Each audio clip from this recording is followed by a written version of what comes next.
श्री सुभाष मील।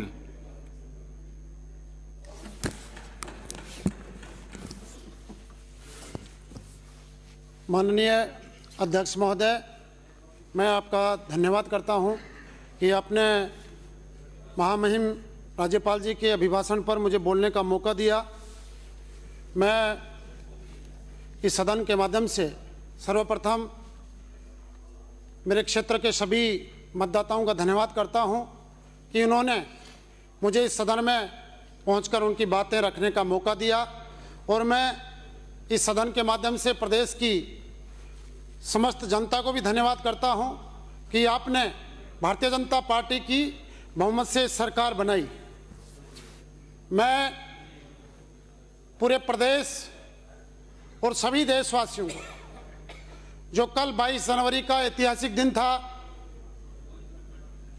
कल के दिन राम मंदिर प्राण प्रतिष्ठा की सभी देशवासियों को, प्रदेशवासियों को बहुत बहुत शुभकामनाएं देता हूं, और इस पीढ़ी को सौभाग्यशाली मानता हूं कि 500 साल के बाद में हमें यह शुभ दिन देखने का मौका मिला।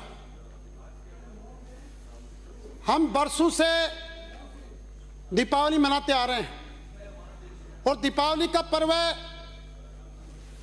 जब भगवान राम 14 साल का वनवास काटकर अयोध्या आए थे तो उस उपलक्ष्य में मनाया जाता है। वो हमने देखा नहीं, सिर्फ महसूस किया था। लेकिन ये हमारा सौभाग्य है, परम सौभाग्य है कि कल के दिन के हम लोग साक्षी बने। जो 500 साल के इंतजार, जिसकी हमारी सैकड़ों पीढ़ियों ने इंतजार किया, उसके बाद में आज ये शुभ दिन हमें देखने का अवसर मिला। मैं सभी को बहुत बहुत शुभकामनाएं देता हूं, और निश्चित रूप से जो हमारे प्रधानमंत्री माननीय मोदी जी ने जो कहा है कि देश से देश और राम से राष्ट्र की जो चेतना का जो पूरे देश में भारतीयों में संचार हुआ है, निश्चित रूप से वो इस बधाई के पात्र हैं। माननीय अध्यक्ष महोदय, मैं अभिभाषण के ऊपर बिंदु संख्या 31, 32, 33 और 34 के संदर्भ में बताना चाहता हूं कि पिछली कांग्रेस सरकार में जितनी भी परीक्षाएं आयोजित हुई, एक भी परीक्षा ऐसी नहीं हुई जिसमें पेपर लीक ना हुआ। एक भी परीक्षा वो सफलतापूर्वक नहीं करवा सके। खुद आरपीएससी के मेंबर्स और कई नेतागण उसमें शामिल हुए। यह सबसे बड़ा दुर्भाग्य है कि जिस व्यवस्था के आधार पर, क्योंकि गांव के अंदर, कस्बों के अंदर आज की एक परिपाटी है, एक साधारण परिवार इस बात को सोचता है कि मेरा बच्चा कहीं सरकारी नौकरी लगेगा। माननीय अध्यक्ष महोदय, लाखों लोग सुबह जल्दी उठकर मेहनत और मजदूरी करने के लिए इसलिए जाते हैं कि उनका बच्चा किसी शहर में जाकर पढ़ाई कर रहा है, कोचिंग कर रहा है, वो तैयारी कर रहा है। लेकिन यह दुर्भाग्य था कि पिछली 5 साल की कांग्रेस की सरकार में जब वो नौजवान परीक्षा देने के लिए परीक्षा केंद्र पे गया तो उसको पता चला कि परीक्षा का पेपर लीक हो गया। बड़े उदास मन से जब वो घर जाता है, घर वालों को क्या सफाई दे, घर वालों को क्या कहे, उसको गर्दन नीची करके घर के अंदर जाना पड़ता है। और कई युवा तो हताशा के अंदर आत्महत्या करने जैसे कदम उठाने के लिए मजबूर हो गए। ऐसी निकम्मी और नकारा सरकार जो युवाओं के बेहतर भविष्य को बनाने की बात करती थी, उनका मुखौटा उतर गया और उन युवाओं ने इस सरकार को आईना दिखाने का काम किया। अभी विपक्ष के एक वरिष्ठ सदस्य कह रहे थे, अभी विपक्ष के एक वरिष्ठ माननीय सदस्य कह रहे थे कि पेपर कहां पर लीक नहीं हुए, पेपर कहां पर लीक नहीं हुए। अध्यक्ष महोदय, मैं इस सदन के माध्यम से कहना चाहता हूं कि जनता हमारा चुनाव इसलिए नहीं करती कि हम किसी दूसरे का बहाना बनाकर उस समस्या को टाल दें। क्या हमारे नौजवान इस बात के लिए सरकार बनाते हैं? क्या इस बात के लिए सरकार चुनते हैं कि जब पेपर लीक होगा और हम सरकार से पूछेंगे कि पेपर लीक क्यों हुए, तो वो ये जवाब देगी कि यार महाराष्ट्र में भी लीक हो गए, गुजरात में भी लीक हो गए। ये एक बहुत बड़ा चिंतनीय विषय है, पार्टियों से ऊपर उठकर एक सोचने वाला विषय है। जो सदस्य भी कह रहे थे, मैं कहता हूं खुद के गिरेबान में झांकने का विषय है। उनको सोचना चाहिए कि आज कोई भी व्यक्ति अगली पीढ़ी के लिए काम करता है। हर माता पिता अगली पीढ़ी का बेहतर भविष्य बनाने के लिए काम करते हैं। माननीय महोदय, मैं कहना चाहता हूं कि जो अभी एक सदस्य कह रहे थे कि सरकार का एक इंजन फेल हो गया, अरे सरकार का इंजन फेल नहीं हुआ है, आप लोगों की बुद्धि फेल हो गई है, आप लोगों की आंख पे पट्टी बंध गई है। आपको दिखाई नहीं देता कि सरकार ने सर्वप्रथम आते ही पहला आदेश जारी किया कि युवाओं के भविष्य को बेहतर बनाने के लिए, युवाओं के हितों पर कुठाराघात नहीं हो, सबसे पहला आदेश जारी किया कि पेपर लीक के ऊपर एसआईटी का गठन करने का काम किया। माननीय अध्यक्ष महोदय, माननीय सदस्य, कोई परीक्षा होगी, ये संसदीय परंपराओं के अनुकूल नहीं है। आप बिराजे, अध्यक्ष महोदय, सभापति महोदय बैठिए। माननीय अध्यक्ष महोदय, कल बोलना सदन के माध्यम से बताना चाहता हूं, अब जो भी कोई परीक्षा होगी उसकी निगरानी विधानसभा की प्रक्रिया कानून के अनुसार और पूर्ववर्ती माननीय सीपी जोशी साहब ने दिए व्यवस्थाओं के अनुसार विधानसभा के परिसर के अंदर, विधानसभा अंदर किसी तरह का ऐसा पैम्पलेट लाना पूर्ण रूप से प्रतिबंधित है, नियमों के विपरीत है। माननीय सदस्य को प्रताड़ित करें, वो ऐसा आचरण नहीं करें। आप बिराजे, ये प्रतिबंधित है। मैं आप माननीय प्रतिपक्ष के नेता महोदय से निवेदन करें। आप प्रथम बार आ रहे हैं, इन चीजों का आपको ध्यान रखना पड़ेगा। इस तरीके से अपन सदन में लाकर अपन सदन की गरिमा को किस तरीके से हाथ करते हैं। आपसे यही निवेदन है,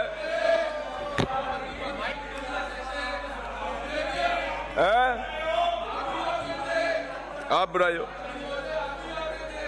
बिराइए चलिए। माननीय अध्यक्ष महोदय, बोली, मैं आपके माध्यम से सदन को कहना चाहता हूं कि अब हर होने वाली परीक्षा की निगरानी खुद मुख्य सचिव और डीजीपी साहब करेंगे। यह फैसले के लिए मैं माननीय मुख्यमंत्री जी का बहुत बहुत धन्यवाद करना चाहता हूं। इस फैसले के बाद अब युवाओं के भविष्य पर, उनके हितों पर कोई कुठाराघात नहीं होगा और जो स्टूडेंट, जो विद्यार्थी मेहनत करेगा निश्चित रूप से उसको इसकी सफलता का फल मिलेगा। मैं इसके लिए राजस्थान के करोड़ों युवाओं की तरफ से माननीय मुख्यमंत्री जी को धन्यवाद देना चाहता हूं। माननीय अध्यक्ष महोदय, बिंदु संख्या 23 के ऊपर मैं निवेदन करना चाहता हूं कि इस भजनलाल सरकार ने गरीब वर्ग की माता बहनों के लिए 450 रुपए के अंदर सिलेंडर का मूल्य निर्धारण करने का काम किया है, जो 1 जनवरी 2024 से लागू हो गया है। अभी माननीय सदस्य कह रहे थे कि सरकार काम नहीं कर रही। मैं इनको कहना चाहता हूं, जो काम कांग्रेस की सरकार ने अंत के 2 महीने में करने का काम किया था और 500 रुपए का सिलेंडर का बहुत बड़े बड़े होर्डिंग आपने छपाए थे, जो 5 साल के अंतिम 2 महीने में हुए थे। मैं इनको कहना चाहता हूं माननीय अध्यक्ष महोदय आपके माध्यम से कि सरकार ने 15 दिन के भीतर भीतर आगामी पूरे 5 साल में लाभ मिले, लाभार्थियों को इसका लाभ मिले, इसके लिए ये निर्णय करने का काम किया है। क्योंकि कांग्रेस सरकारों की एक परंपरा रही है कि वो कोई भी काम चुनाव को ध्यान में रखकर और अंतिम समय में प्रलोभन के रूप में करते हैं। लेकिन प्रदेश की जनता जागरूक हो चुकी है। उन्होंने महसूस किया कि कौन सा काम 5 साल के कार्यकाल के प्रारंभ में हो रहा है और कौन सा काम कार्यकाल के अंत में हो रहा है। इसलिए यही कारण है कि राजस्थान की जनता ने कांग्रेस को नकार कर भारतीय जनता पार्टी को बहुमत देने का काम किया है। माननीय अध्यक्ष महोदय, मैं अभिभाषण के बिंदु संख्या 27 पर कहना चाहता हूं कि यह सरकार किसानों के सशक्तिकरण के लिए प्रतिबद्ध है, किसानों को संबल देने के लिए वचनबद्ध है। और मैं माननीय मुख्यमंत्री जी का, माननीय भजनलाल जी का धन्यवाद करना चाहता हूं कि उन्होंने किसानों के भले के लिए जो प्रधानमंत्री किसान सम्मान निधि की राशि 6,000 रुपए सालाना थी, उसको बढ़ाकर 12,000 रुपए सालाना करने का काम किया है। निश्चित रूप से किसानों को इससे संबल मिलेगा। माननीय अध्यक्ष महोदय, मुख्यमंत्री जी ने एमएसपी के ऊपर बोनस देकर और गेहूं का मूल्य बढ़ाने का काम किया है और सरकार ने यह संकल्प लिया है कि समयबद्ध तरीके से 2700 रुपए प्रति क्विंटल गेहूं की खरीद करने का सरकार काम करेगी। मैं कहना चाहता हूं कि कांग्रेस सरकार सिर्फ किसानों के नाम पर किसान को बरगलाने का काम करती है, किसान किसान चिल्लाने का काम करती है, लेकिन आज तक किसानों की बेहतरी के लिए कांग्रेस सरकार ने इतिहास में एक भी कदम उठाने का काम नहीं किया जिससे किसानों को लाभ मिले। माननीय महोदय, अध्यक्ष महोदय, मैं कहना चाहता हूं कि पिछली कांग्रेस की सरकार जब आई थी तो इनके एक बड़े नेता जयपुर के अंदर आए थे और उन्होंने गिनती गिनी थी 1, 2, 3, 10 तक में किसानों का कर्जा माफ करेंगे, लेकिन क्या नतीजा रहा? किसानों का 1 रुपया कर्जा माफ नहीं किया गया, किसानों को सिर्फ बरगलाया गया, वादा खिलाफी की गई और यही कारण था कि किसानों ने इस सरकार को नकार कर भारतीय जनता पार्टी की सरकार बनाने में महत्वपूर्ण योगदान दिया। माननीय महोदय, मैं आपसे निवेदन करना चाहता हूं कि पिछली कांग्रेस की सरकार में तत्कालीन मुख्यमंत्री जी ने यह कहा था कि किसानों की जमीन कुर्क नहीं होने देंगे, लेकिन यह बहुत दुखद विषय है कि पिछली 5 साल की सरकार में लगभग 20,000 किसानों की जमीनें नीलाम की गई, कुर्क की गई। और मैं धन्यवाद करना चाहता हूं हमारे माननीय मुख्यमंत्री भजनलाल जी का कि उन्होंने सरकार में आते ही उन्होंने घोषणा की है कि हम लोग जो भी किसानों की जमीनें नीलाम की गई उनके लिए एक मुआवजा नीति बनाकर उनको संबल देने का काम करेंगे। यह नीति निश्चित रूप से किसानों के घाव पर मरहम लगाने का काम करेगी, इस बात का हमें विश्वास है। माननीय अध्यक्ष महोदय, मैं अभिभाषण के बिंदु संख्या 46 और 47 के बारे में बताना चाहता हूं कि राजस्थान के अंदर 16 दिसंबर से 2023 से 26 जनवरी 2024 तक पूरे प्रदेश के अंदर विकसित भारत संकल्प यात्रा का आयोजन किया जा रहा है। और अभी एक माननीय सदस्य कह रहे थे कि ये सरकार केवल लोकसभा चुनाव का प्रचार कर रही है। मैं माननीय अध्यक्ष महोदय, मैं आपको अंतर स्पष्ट करना चाहूंगा कि जो कांग्रेस सरकार जो जाते जाते कार्यकाल में अंत के दिनों के अंदर महंगाई राहत कैंप का स्वांग जिन्होंने रचा था, सरकार के पैसे बर्बाद किए थे, आज राजस्थान के अंदर जो विकसित भारत संकल्प यात्रा चल रही है, पूरे हिंदुस्तान के अंदर हर क्षेत्र के अंदर लाभार्थियों को लाभ दिलाने के लिए नंबर 1 पे राजस्थान की सरकार वर्तमान में चल रही है। माननीय अध्यक्ष महोदय, आजाद भारत के अंदर यह विकसित भारत संकल्प यात्रा एक पहली ऐसी यात्रा है जो लोगों को लाभ दिलाने के लिए, वंचितों को संबल प्रदान करने के लिए, लोगों को कल्याणकारी योजनाओं का लाभ मिले, उनके जीवन में बदलाव आए, ऐसी पहली यात्रा का आयोजन माननीय प्रधानमंत्री जी द्वारा पूरे देश के अंदर किया जा रहा है। वरना कई पार्टियां अपने राजनीतिक लाभ के लिए कई तरह की यात्राएं निकालने का ढोंग रचती हैं, स्वांग रचने का काम करती हैं। और अभी भी शायद एक कहीं कोई यात्रा चल रही है, पता नहीं बस में चल रही है, पैदल चल रही है, उसका कहीं अता पता नहीं है। लेकिन जो माननीय मोदी जी ने एक सोच के साथ, एक संकल्प के साथ कि अगर कोई व्यक्ति जानकारी के अभाव में, अपनी पहुंच के अभाव में अगर उसको योजना का लाभ नहीं मिलता है तो सरकार खुद उनकी पंचायत में जाए, उनके दरवाजे तक जाए और उन वंचित जिनके वास्तव में वो हकदार है उन लोगों को इसका लाभ मिले। निश्चित रूप से विकसित भारत संकल्प यात्रा एक जन जागरण अभियान का रूप ले चुकी है। मोदी की गारंटी वाली गाड़ी लोगों के जीवन में आमूल चूल बदलाव ला रही है और निश्चित रूप से हम सब लोग मिलकर, हमारी सरकार और केंद्र सरकार मिलकर 2047 तक भारत को एक विकसित राष्ट्र बनाने के संकल्प को पूरा करेंगे। इस बात का हम आपको इस सदन के माध्यम से विश्वास दिलाते हैं। मैं अभिभाषण के बिंदु संख्या 48 के बारे में माननीय अध्यक्ष महोदय चर्चा करना चाहता हूं, जो भारत सरकार की एक बहुत महत्वाकांक्षी योजना जल जीवन मिशन के तहत जो हर घर के अंदर 2024 तक जो हर घर में नल लगाने की योजना थी, हर घर तक पानी पहुंचे, कांग्रेस सरकार के भ्रष्टाचार के कारण वो योजना सिरे नहीं चढ़ पाई।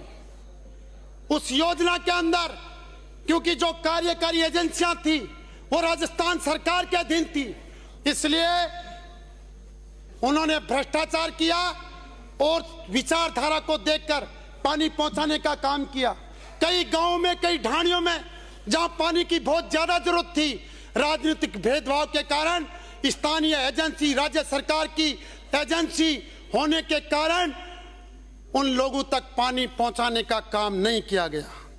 ये कांग्रेस की सरकार में भ्रष्टाचार चरम पर था, लूट की हर किसी को छूट मिली हुई थी और विचारधारा के आधार पर लोगों के काम किए जाते थे। माननीय अध्यक्ष महोदय, मैं एक छोटा सा निवेदन और करना चाहता हूं।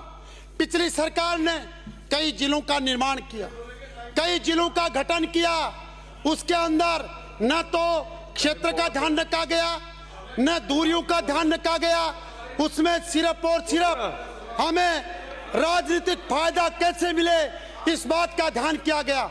माननीय अध्यक्ष महोदय, मैं सिर्फ आपकी 2-3 मिनट हमारा समय, हमारा जितना निर्धारित समय उतने में बोलेंगे, ज्यादा नहीं, आप निश्चित रहें।